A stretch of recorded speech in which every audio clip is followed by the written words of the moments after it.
kami dari kelompok 10, kelas 05 SAKP 002. Perkenalkan, nama saya Adila Riani. Tujuan dibuatnya video ini adalah untuk memenuhi tugas akhir dari mata kuliah Sistem Informasi Manajemen. Kali ini kami akan membahas materi tentang melindungi sistem informasi. Pembahasan pertama di sini ada sistem informasi yang rentan terhadap kerusakan, kesalahan, dan penyalahgunaan. Ancaman yang paling umum terhadap sistem informasi kontemporer bisa berasal dari sisi teknik, organisasi, lingkungan, dan bisa diperparah dengan keputusan manajemen yang buruk. Tanpa perlindungan yang kuat, data berharga bisa hilang atau jatuh ke tangan yang salah, mengungkapkan rahasia penting perdagangan atau informasi yang melanggar privasi pribadi. Selanjutnya, kerentanan internet.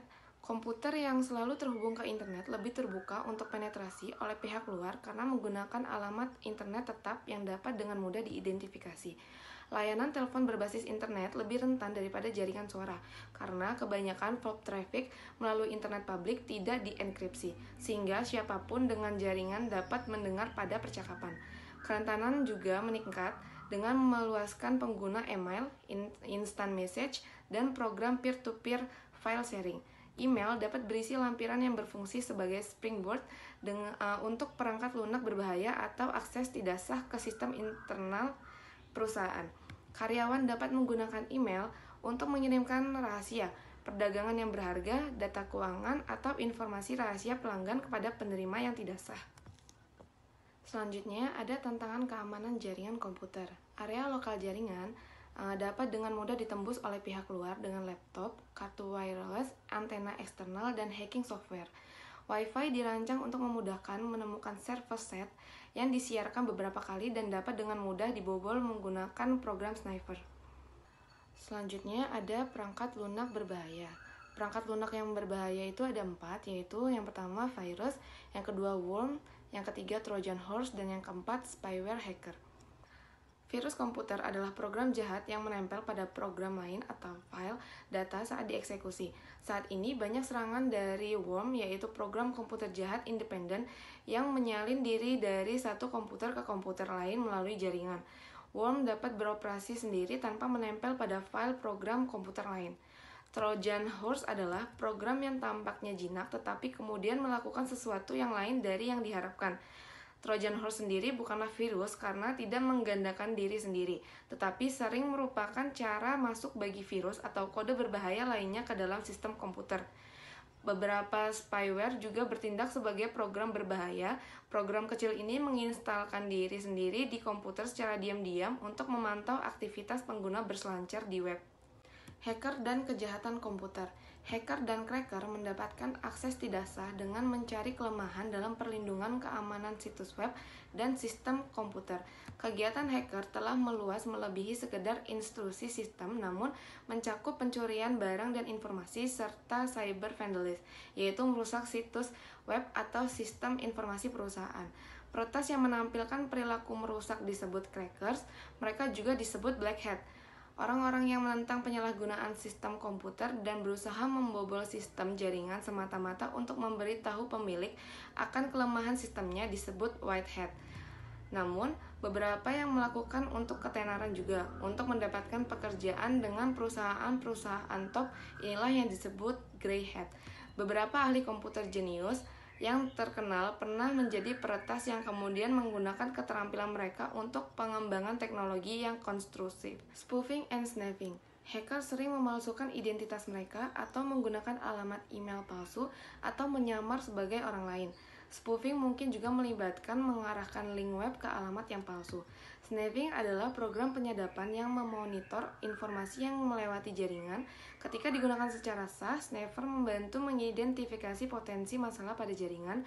Tetapi, bila digunakan untuk tujuan kriminal, snapper dapat merusak dan sangat sulit untuk dideteksi. Selanjutnya, saya akan menjelaskan tentang denial of service attack. Di dalamnya ada serangan denial of service atau DOS. Hacker membanjiri server untuk jaringan atau server web dengan ribuan komunikasi atau permintaan untuk layanan palsu untuk memacetkan jaringan. Selanjutnya, sebuah DOS terdistribusi adalah serangan DOS yang menggunakan banyak komputer untuk membanjiri jaringan dari berbagai titik peluncuran. Selanjutnya ada kejahatan komputer. Kejahatan komputer adalah pelanggaran pidana yang melibatkan pengetahuan teknologi komputer. Banyak perusahaan yang enggan untuk melaporkan kejahatan komputer karena kejabatannya mungkin melibatkan karyawan atau perusahaan khawatir bahwa publikasi kerentanan akan menyakiti reputasinya. Selanjutnya, identity theft.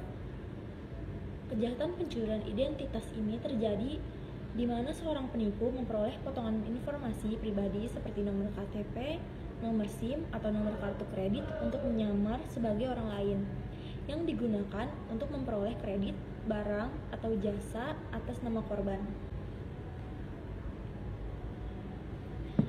Lalu click fraud. Click fraud terjadi ketika individu atau program komputer melakukan kecurangan dengan cara mengklik iklan online tanpa niat untuk melakukan pembelian. Click fraud telah menjadi masalah serius di Google dan situs lainnya yang menampilkan iklan online dengan sistem bayar per klik. Beberapa perusahaan menyewa pihak ketiga, biasanya dari negara-negara upah rendah, untuk menjaga kecurangan dari iklan pesaing. Lalu click fraud sering dilakukan dengan program perangkat lunak dan botnet yang melakukan klik untuk tujuan ini. Selanjutnya, global threats, cyber terrorism, and cyber warfare, yaitu kegiatan jahat siber yang telah diuraikan di atas dapat berupa malware, serangan DOS, dan phishing probe yang tanpa batas. Serangan malware pada server kini telah terjadi di 206 negara dan wilayah. Wilayah yang paling populer kena serangan malware adalah Amerika Serikat, Jerman, Korea Selatan, Cina, Belanda, Inggris, dan Rusia. Sifat global internet memungkinkan pejabat siber untuk beroperasi dan merugikan mana saja di dunia. Kerentanan internet dapat membuat jaringan digital target mudah bagi serangan teroris, badan intelijen asing, atau kelompok lain yang berusaha untuk membuat gangguan dan bahaya yang luas. Cyber attacks seperti mungkin menargetkan perangkat lunak yang menjalankan grid listrik, sistem kontrol lalu lintas udara, atau jaringan dari bank-bank besar dan lembaga keuangan. Lalu internal threats atau karyawan memiliki akses ke informasi rahasia, dan dengan adanya prosedur keamanan internal yang ceroboh, maka sering mampu menjelajah sistem seluruh organisasi tanpa meninggalkan jejak. Kadangkala karyawan mempunyai trik untuk mengungkapkan password mereka dengan berpura-pura menjadi anggota yang sah dari perusahaan yang sedang membutuhkan informasi. Selanjutnya, software vulnerability. Kesalahan perangkat lunak menimbulkan ancaman konstan untuk sistem informasi, menyebabkan kerugian yang tak terhitung. Tumbuhnya kompleksitas dan ukuran program ditambah dengan tuntutan untuk mengirim tepat waktu ke pasar telah memberikan kontribusi untuk meningkatkan kelemahan perangkat lunak. Sekian, terima kasih. Berikutnya yaitu nilai bisnis dari keamanan dan kontrol sistem informasi. Informasi adalah aset. Sistem pemerintah menyimpan informasi mengenai sistem senjata, operasi intelijen, dan sasaran militer. Aset informasi ini memiliki nilai yang sangat besar dan akibatnya dapat berbahaya jika hilang, rusak, atau ditempatkan di tangan yang salah. Berikutnya yaitu penilaian risiko. Manajer bisnis bekerja dengan sistem informasi spesialis untuk menentukan nilai aset informasi, poin dari kerentanan, frekuensi kemungkinan masalah, dan potensi kerusakan. Setelah risiko dinilai, pembangunan sistem akan berkonsentrasi pada titik kontrol dengan kerentanan dan potensi kerugian terbesar. Dalam hal ini, kontrol harus fokus pada cara-cara untuk meminimalkan risiko dan kesalahan pengguna. Selanjutnya, kebijakan keamanan. Security policy terdiri dari laporan peringkat risiko informasi, mengidentifikasi tujuan keamanan yang dapat diterima, dan mengidentifikasi mekanisme untuk mencapai tujuan ini. Acceptable use policy mengidentifikasikan penggunaan sumber daya informasi perusahaan yang dapat diterima dan peralatan komputasi, perangkat nirkabel, telepon, dan internet. Sebuah AUP yang baik mendefinisikan tindakan yang dapat diterima dan dapat diterima untuk setiap pengguna dan menentukan konsekuensi bagi yang melanggar. Security policy juga mencakup ketentuan untuk manajemen identitas yang terdiri dari proses bisnis dan perangkat lunak untuk mengidentifikasi pengguna yang valid dari sistem dan mengendalikan akses mereka, termasuk kebijakan untuk mengidentifikasi dan otorisasi berbagai kategori pengguna sistem.